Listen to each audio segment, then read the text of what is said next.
Dan rata-rata kebanyakan orang yang di atas sana, orang yang berpikir di atas sana, tidak pernah menyimpan uangnya di bank.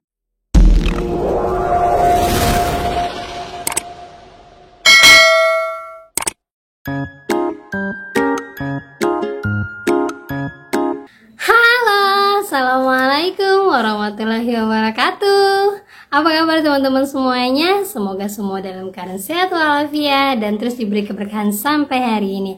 Amin amin amin ya rabbal alamin. Oke teman-teman, kali ini kita akan membahas tentang nasib pinjol di 2024 dan bagaimana skema pancingan yang kita berikan kepada pinjol agar kita bisa membayar lunas dengan pokoknya saja tanpa harus ada embel-embel denda. Nah, kita akan bahas, tapi sebelumnya buat kalian yang baru aja gabung di channel saya, jangan lupa klik tombol subscribe-nya, nyalakan notifikasi loncengnya agar terus berhubung dengan saya. Oke teman-teman, ini dia buat kalian.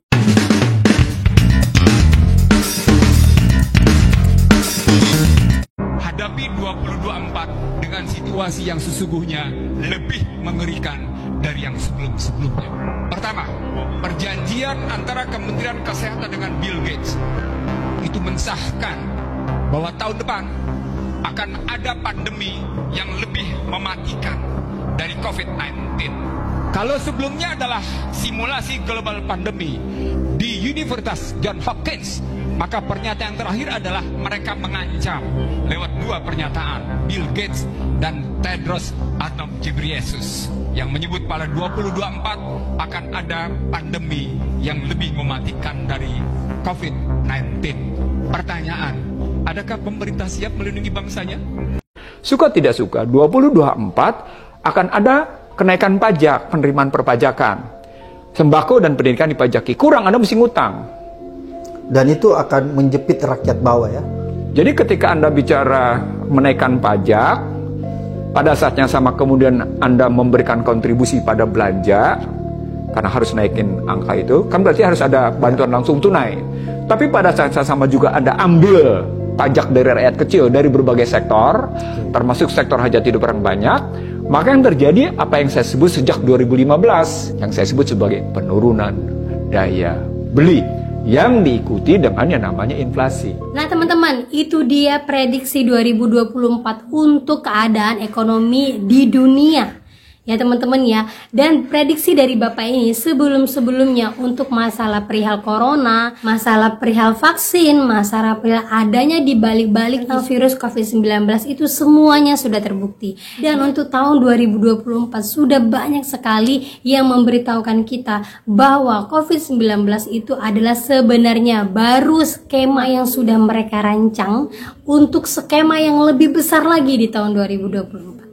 Nah, kita nggak tahu apa yang terjadi kalau sudah bagian-bagian kesehatan yang dihancurkan, kita sudah tidak bisa berbuat apa-apa. Kita sudah lihat ya, 2 tahun kita hampir tidak bisa berbuat apa-apa. Kita bekerja dari rumah, banyaknya korban jiwa yang berjatuhan. Kita sudah tidak bisa lagi berbuat apa-apa, hanya pasrah kepada yang di atas. Benar kan teman-teman ya? Nah di tahun 2024 lagi ternyata mereka sudah mempersiapkan yang lebih besar lagi dengan alasan pengurangan populasi manusia yang ada di dunia. Miris kan ya teman-teman ya? Jadi buat teman-teman semuanya yang sudah pernah dengar berita ini di TikTok, yang sudah pernah dengar berita ini di Instagram, yang sudah kalian dengarkan apapun, walaupun kita tidak percaya 100%, paling tidak kalian persiapkan diri untuk apa yang akan terjadi ke depan. Jangan pernah gaya lubang tutup lubang lagi teman-teman. Jangan pernah takut dengan ancaman DC. Takutlah apabila kalian tidak makan hari ini. Karena apa? Kesehatan, kekuatan kalian hari ini menentukan masa depan kalian. Jadi kalau kalian harus takut sama DC hanya gara-gara ancaman yang ini, yang itu, yang kebanyakan rata-rata orang-orang pada bilang nggak ada kok. Tapi dengan diri kita sendiri pada ketakutan sampai harus kayak lubang tutup lubang. Mulai sekarang perbaiki lagi mindset kalian. Ya, jadi buat kalian semuanya yang sekarang ini merasa kok tiba-tiba DC ini nelfon ya, kok tiba-tiba DC ini nyerang ya, kok tiba-tiba saya sudah 2 bulan sepi, tiba-tiba sekarang harus banyak lagi ya.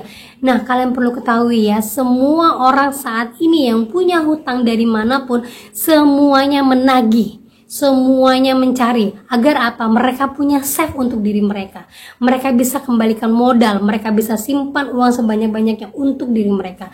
Dan rata-rata kebanyakan orang yang di atas sana, orang yang berpikir di atas sana, tidak pernah menyimpan uangnya di bank. Nah, kalian tahu kan kenapa lebih banyak orang sekarang tidak menggunakan uang cash? Kenapa sekarang lebih banyak orang menggunakan debit digital? Pasti ada efek di belakang ini. Pasti ada something di belakang ini. Makanya kebanyakan sekarang orang-orang besar sana lebih banyak untuk menarik uangnya di bank, menyimpan cash di tempat mereka agar jika terjadi apa-apa mereka masih bisa save. Dan banyaknya sekarang pemodal-pemodal yang mungkin datang ke Indonesia, pemodal-pemodal asing yang datang ke Indonesia antri katanya untuk apa? Karena orang Indonesia gampang untuk dibodohi, gampang untuk mengeluarkan uangnya, gampang untuk investasi bodong. Gitu teman-teman. Karena kalau daerah luar sana mereka tuh sudah tahu apa yang akan terjadi ke depan. 2 tahun ke depan mereka sudah tahu apa yang terjadi. Karena apa? Mereka sana lah yang punya rancangan ini. Jadi buat yang orang Indonesia mungkin yang kita nggak tahu lah ya, selama ini kita hanya pasrah aja sama yang di atas, pasrah sama Allah, kita hanya pasrah aja dan keadaan kita, apapun yang terjadi ya kita jalani aja, kita nggak tahu gitu ya kan teman-teman ya. Jadi mulai sekarang buat kalian yang masih berpikir harus pinjol lagi, harus kayak lubang tutup lubang, harus ini harus itu, coba stop dulu sebentar, perbaiki dulu ekonomi kalian, siapkan mental kalian untuk di tahun 2024 nanti, karena kita tidak akan tahu ya.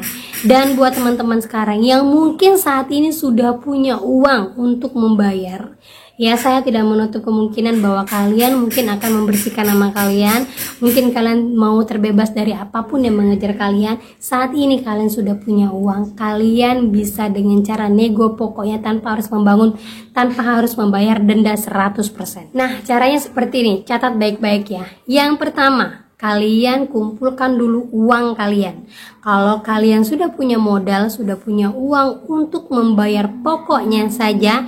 Yang kedua, kalian lakukan dengan cara meng-email dari admin pinjol kalian. Cari alamat emailnya di Playstore, di semua pinjol-pinjol yang ada, itu di semua tersedia itu alamat emailnya. Jangan email atau jangan WA ke DC. Ingat, langsung ke adminnya. Tuh ya, katakan pada mereka bahwa kalian mau melunasi hutang kalian, tapi pokoknya saja tanpa denda. Ingat, tapi pokoknya tanpa denda. Nah, kemudian akan dapat balasan bahwa penawaran kalian atau permintaan kalian ditolak dengan alasan kalian harus tetap membayar pinjaman kalian. Nah, yang ketiga, pada saat penolakan itu kalian tetap lanjutkan galbay, tetap kumpulkan modal kalian. Nah, yang keempat, inilah hasil dari permintaan kalian yang di email tadi. Keempat, tiba-tiba ada aja DC yang menawarkan langsung untuk pelunasan tanpa adanya pembayaran denda 100%. Pelunasan langsung bayar pokoknya saja. Nah, pada saat kalian terima penawaran dari DC, kalian minta ke DC-nya untuk meng-email resmi dari email mereka ke email kalian sebagai backup kalian. Nah, ketika kalian cukup dananya, ketika ada dananya, bayarkan. Karena apa? Biasanya penawaran ini pakai jam, hanya 1 jam aja, sampai jam sekian aja, hanya 2 jam aja, atau hanya setengah jam aja. Biasanya penawarannya hanya sebentar aja teman-teman. Itu sengaja mereka, karena mereka berpikir kalian tidak akan punya uang. Tapi mereka salah, kita juga punya skema untuk mengelabui mereka agar tidak membayar dendanya. Gitu teman-teman ya. Kemudian setelah lunas, setelah bayar, setelah kalian cek di aplikasi kalian, langsung uninstall aplikasinya. Jangan pernah buka sampai kapanpun.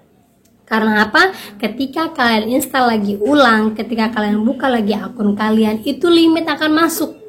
Limit baru akan masuk teman-teman, rata-rata seperti itu ya. Limit baru akan masuk, dan limit inilah yang akan digunakan untuk para orang-orang yang tidak berkepentingan menelpon kalian dan menipu kalian. Seperti itu lagi skemanya, Jadi kalau nanti sudah kalian bayarkan, sudah kalian lunaskan, uninstall semuanya, jangan pernah dipakai lagi.